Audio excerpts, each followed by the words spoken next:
Christ Triumphant, a devotional of Ellen G. White, May 3. Moses' resurrection certifies Satan's defeat. Jude 9. Yet Michael the archangel, when contending with the devil he disputed about the body of Moses, does not bring against him a railing accusation, but said, The Lord rebuke thee. Satan contended earnestly for the body of Moses.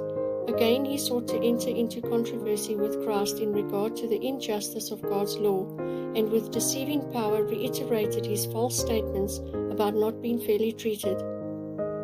His accusations were such that Christ did not bring against him the record of the cruel work he had done in heaven by deceptive misrepresentation, the falsehoods he had told in Eden that led to Adam's transgression, and the stirring up of the worst passions of the hosts of Israel to incite them to murmur and rebel until Moses lost command of himself. Christ did not retaliate in answer to Satan. He brought no railing accusation against him, but raised Moses from the dead and took him to heaven. Here for the first time the power of Christ was exercised to break the power of Satan and give life to the dead. Here began his work of making alive that which was dead. Thus he testified that he was indeed the resurrection and the life, and that he had power to ransom those whom Satan had made his captives, that although people die, they will live again. The question had been asked, if a man die, shall he live again? Job 14:14. The question was now answered.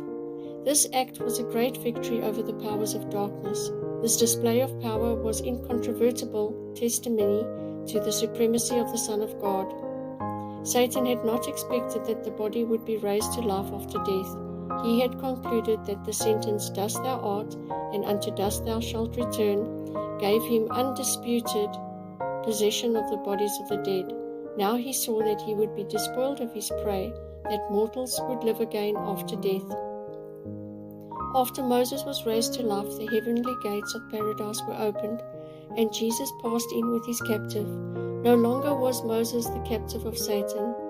In consequence of his sin, Moses inherited the penalty of transgression and became subject to death. When he was raised to life, he held his title in another name, the name of Jesus his head. The day of exile is nearly ended. The time is at hand when all who are sleeping in their graves will hear his voice and come forth, some to everlasting life and some to final destruction. Christ will raise all his saints, glorify them with an immortal body, and open to them the gates of the city of God. Manuscript 69, 1912. Manuscript releases 10, 159 and 160.